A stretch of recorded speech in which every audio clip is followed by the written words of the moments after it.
আসসালামু আলাইকুম রহমতুল্লাহ। সবাইকে ঈদ মোবারক জানাচ্ছি।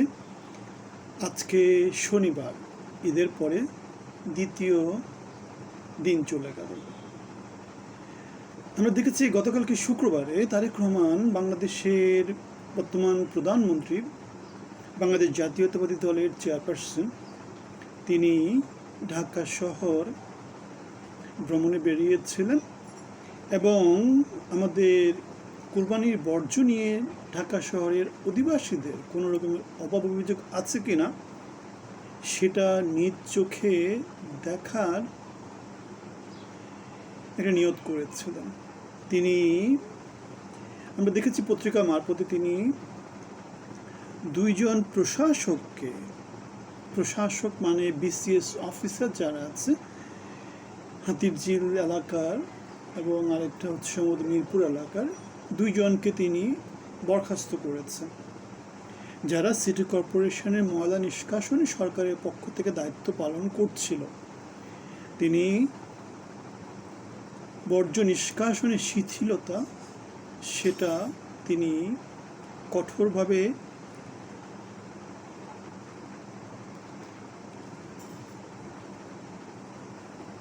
দমন করার চেষ্টা করছেন।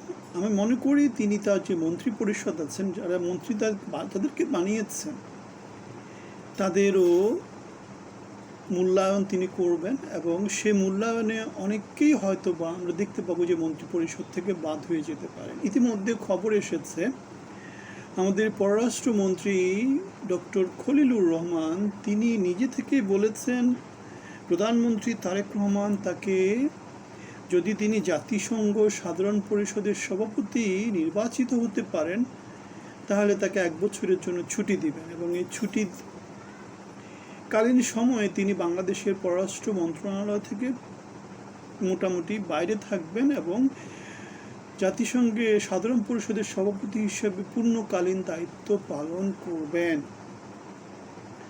এখন ডক্টর খলিলের পররাষ্ট্র মন্ত্রণালয় থেকে চলে যাওয়াটা মোটামুটিভাবে নিশ্চিতই বলা যায়, বিকজ আমরা তার যে প্রতিদ্বন্দ্বীর কথা শুনি সেই প্রতিদ্বন্দ্বীর তুলনায় বাংলাদেশ অন্যান্য দেশের সাথে যে সম্পর্ক রিলেশনশিপ মেনটেন করে সেদিক থেকে বাংলাদেশ আগানো আছে। ওশেনিয়া ওই এলাকা থেকে যে দেশটা প্রতিদ্বন্দ্বী হিসেবে আছে সেই দেশটা আকারে ছোট, পররাষ্ট্র মন্ত্রণালয় তেমন করে সারা পৃথিবীতে ইনফ্লুয়েন্স নাই। কিন্তু আমরা কি দেখতে পাই? আমরা দেখতে পাই যে আমাদের ডক্টর খলিল পররাষ্ট্র মন্ত্রণালয়ের দায়িত্ব পাওয়ার পরে থেকে তিনি পৃথিবীর নানা দেশে সবসময় ভ্রমণের মধ্য দিয়ে আছেন। তার নির্বাচনে জিতার জন্যে যে লবিংগুলো দরকার সেগুলো বাংলাদেশের জনগণের ট্যাক্সের টাকাতে তিনি কিন্তু খরচ করে চেষ্টাটা করে যাচ্ছেন। তিনি তার কেরিয়ার বিল্ড আপ করার চেষ্টা করছেন। এখন প্রশ্ন হতে পারে, তিনি তো গত 2 বছর ধরে বাংলাদেশের সরকারের হয়ে ইউনূসের সাথে কাজ করেছেন, বর্তমানে তারেক রহমানের সাথে কাজ করেছেন, তিনি বাংলাদেশের জন্য কি করেছেন? আমরা নেগেটিভ কথা বলতে চাই না, কিন্তু আমরা তেমন করে পজিটিভ কিছু তেমন করে পাই না।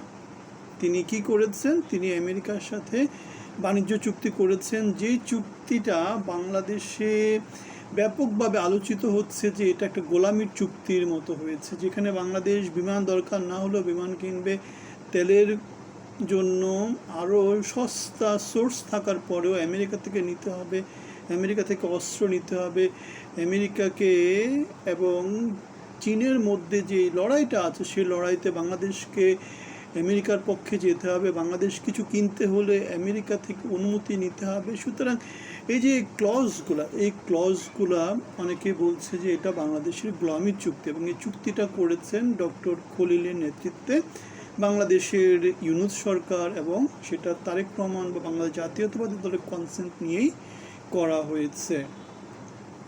এখন আমরা দেখতে পাচ্ছি তিনি জাতিসংঘে তার কেরিয়ার তৈরি করার জন্য বাংলাদেশে জনগণের ট্যাক্সের টাকা খরচ করে তিনি সারাক্ষণ শুধু ভ্রমণের উপরে আছেন। আমরা দীপুমণির কথা শুনতাম যে পররাষ্ট্র মন্ত্রণালয়ে তিনি যখন দায়িত্ব পালন করেছিলেন তিনি রেকর্ড করেছিলেন যে এই পরিমাণ ভ্রমণ পৃথিবীর মধ্যে কোনো পররাষ্ট্রমন্ত্রী করেনি, এমন একটা নিউজ মনে কোনো পত্রিকাতে দেখেছিলাম। অথবা বাংলাদেশের ক্ষেত্রে এটা একটা রেকর্ড ছিল যে বাংলাদেশের জনগণের টাকা তসরুপ করার মতো করে তারা এই কাজগুলো করেছিলেন। আমরা জানি তারা সব মন্ত্রী হিসাবে সব কিছুই কিন্তু তারা সরকারি খরচে যায়, টিএ ডিএ ওগুলো তো পাই, বেতন ভাতা তো তাদের আছেই। সুতরাং আমরা দেখতে পাচ্ছি এগুলা একরকম করে বাংলাদেশের জনগণের উপর শোষণ করা। এখন ডক্টরেট হয়েছেন, সরকারের হয়ে কাজ করেছেন, মন্ত্রী পরিষদে আছেন, জনগণের টাকাকে এইভাবে তসরুপ করার এই যে অপচেষ্টাগুলো, এই অপচেষ্টাগুলোকে আমরা সবসময় নিন্দা জানাই।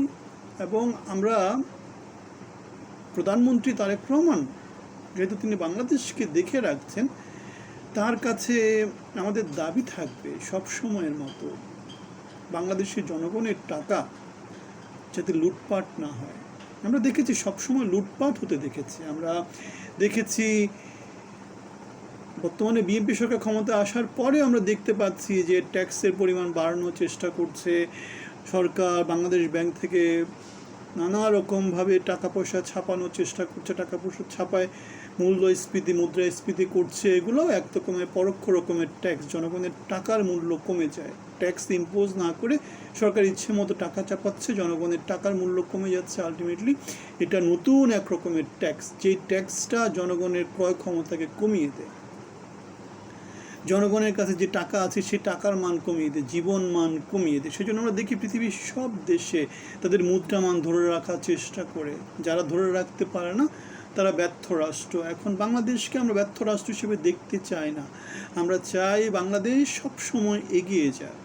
বাংলাদেশের সরকারে যারা আছে তারা যাতে বাংলাদেশের জন্য সব সময় কাজ করে, দিন রাত 24 ঘন্টা কাজ করে, বাংলাদেশকে নিয়ে চিন্তা করে।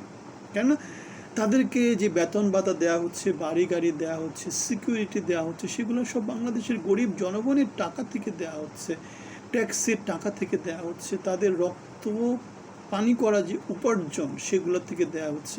আমাদের বিদেশি শ্রমিক ভাইরা সৌদি আরব, কুয়েত, কাতার, মালয়েশিয়া নানা জায়গাতে যেভাবে শ্রম বিক্রি করে, যেভাবে মাথার ঘাম পায়ে ফেলে তারা চেষ্টা করে, সেই টাকাগুলা ইউজ করেই আমাদের বর্তমান মন্ত্রী পরিষদ, বর্তমান যে এমপি পরিষদ, সংসদ সদস্য যারা আছেন তারা রাজকীয় জীবন যাপন করছেন। সুতরাং এটা আমরা জানি পৃথিবী কখনো সুশাসন পৃথিবীতে প্রতিষ্ঠা করা, যদি শাসকরা সেটা না চায়, প্রতিষ্ঠিত করা সম্ভব না। এবং বাংলাদেশের ক্ষেত্রে সেটা তো আরও খারাপ অবস্থা। কারণ আমরা দেখতে পাচ্ছি আমাদের শাসনতন্ত্রে আমরা যোগ্যতা ভিত্তিক শাসনতন্ত্র আমরা সবসময় চেয়ে আসছি, কিন্তু আমরা যোগ্যতার তো কোনো কিছু দেখতে পাই না। আমরা দেখতে পাই যখনই যারা যায় তারা হচ্ছে আমার ভাই তোমার ভাই, ওদের সাপোর্ট নিয়ে যায়। আলটিমেটলি চাঁদাবাজ, মাস্তান, দখলদার, খুনি, ব্যাংক ডাকাত, ওদের সাপোর্ট নিয়ে আমরা দেখতে পাই বর্তমান সংসদে 70-80 জনের মতো মানুষ আছে স্বশিক্ষিত, যারা আমাদের এমপি, মাননীয় এমপি। আমাদের মন্ত্রীদের মধ্যে অনেকেই আছে যারা পড়াশোনা জানে না, স্বশিক্ষিত। আমাদের মন্ত্রী পরিষদের সর্বোচ্চ শিক্ষিত মানুষ কে আছেন? আমার সেটা মনে হয় সেটা হচ্ছে ডক্টর খলিল আছেন। আর কে আছেন? আর কেউ কে আছেন? আর আমাদের ফেনীর সংসদ সদস্য আব্দুল আওয়াল আছেন, কিন্তু তিনি ডক্টরেট না। ডক্টরেট করা আর কে লোক আছেন? আর কাউকে তো আমরা দেখি না। সুতরাং আমরা দেখতে পাচ্ছি যে বাংলাদেশের 20 কোটি মানুষের মধ্যে এখন তো আমরা দেখতে পাই সব জায়গাতে ঘরে ঘরে কিন্তু এসএসসি, এইচএসসি সব কিছু পাশ করে মাস্টার্স, পিএইচডি, টিএইচডি করা অনেক লোকজন কিন্তু পাওয়া যায়। কিন্তু আমাদের মন্ত্রী পরিষদ আমরা দেখি আমার ভাই তোমার ভাই, চান্দা ভাই চান্দা ভাই দিয়ে ভরপুর হয়ে আছে, সংসদ সদস্যরা ভরপুর। তারা দেশের জন্য চিন্তা করবে নাকি তারা নিজেদের জন্য চিন্তা করবে? আমরা দেখতে পাচ্ছি, আমরা আর খারাপ কথা বলতে চাই না, কিন্তু খারাপ কথা ছাড়া আমরা আসলে খুব বেশি কিছু বলার মতো তো পাই না। তারেক রহমানকে বাংলাদেশের এই যে কোরবানির ঈদ হলো, এটা তার প্রথম কোরবানির ঈদ। তিনি ঢাকা শহর হয়তো ঈদের সময় ঘুরতে বেরিয়েছেন, সাথে তার যে কাজটা সেটা তদারকি করতে বেরিয়েছেন, এবং সেই জন্য তিনি যে সরকারি কর্মকর্তা কর্মচারীদের উপর যে তিনি কঠোর হস্ত হয়েছেন, আমরা আশা করব তিনি তার যারা মন্ত্রী এমপি তাদের উপরও কঠোর হস্ত হবেন। বাংলাদেশকে এগিয়ে নেওয়ার জন্য যা যা কিছু করা দরকার তারেক রহমানের কাছ থেকে আমরা নরমে গরমে সেই জিনিসপত্রগুলো আশা করতেই পারি। কারণ আমরা দিন শেষে আমরা চাই, তিনি রাজনৈতিক দল হিসেবে চাচ্ছেন, আমরা সুশীল সমাজের অংশ হিসেবে চাচ্ছি, হাসিনা সরকারের বিরুদ্ধে পরিবর্তনের অংশ হিসাবে লড়াই সংগ্রামে থাকা ব্যক্তি হিসাবে আমরা পরিবর্তন চাচ্ছি। আমরা ভালোকে ভালো বলতে চাই, খারাপকে খারাপ বলতে চাই। হাসিনা সরকারের সময় অনেক কিছু ভালো ছিল, অনেক কিছু খারাপ ছিল, ভালো খারাপ মিলেই মানুষ। তারেক রহমানের সময় আমরা জানি না তার সময় এখন খারাপ কী হচ্ছে, তবে একটা খারাপ দিক হচ্ছে বাংলাদেশের সব রাজনৈতিক দলগুলো দেশে নয়, সুতরাং বিবাদ বিসংবাদ বাংলাদেশের নিত্য নৈমিত্তিক হয়ে আসবে সামনের দিকে। এখন সবাইকে অন্তর্ভুক্ত করে যদি কোনো কিছু করা যায় সেটাই দেশের জন্য ভালো, জনগণের জন্য ভালো, আলটিমেটলি সবার জন্য যেটা ভালো সেটা বাংলাদেশের জন্য ভালো। এখন আমরা যদি বঞ্চনা বৈষম্য নিয়ে যদি খেলি, সেক্ষেত্রে যেটা হবে সেটা হচ্ছে সবার জন্য সেখানে হার হবে। আমরা চাই সবাই জিতে যাক, বাংলাদেশ জিতে যাক, আমরা সবাই মিলে একসাথে এগিয়ে যাই। ভালো থাকবেন, আপনাদের সবার জন্য শুভকামনা। আসসালামু আলাইকুম ওয়া রাহমাতুল্লাহি ওয়া বারাকাতুহু।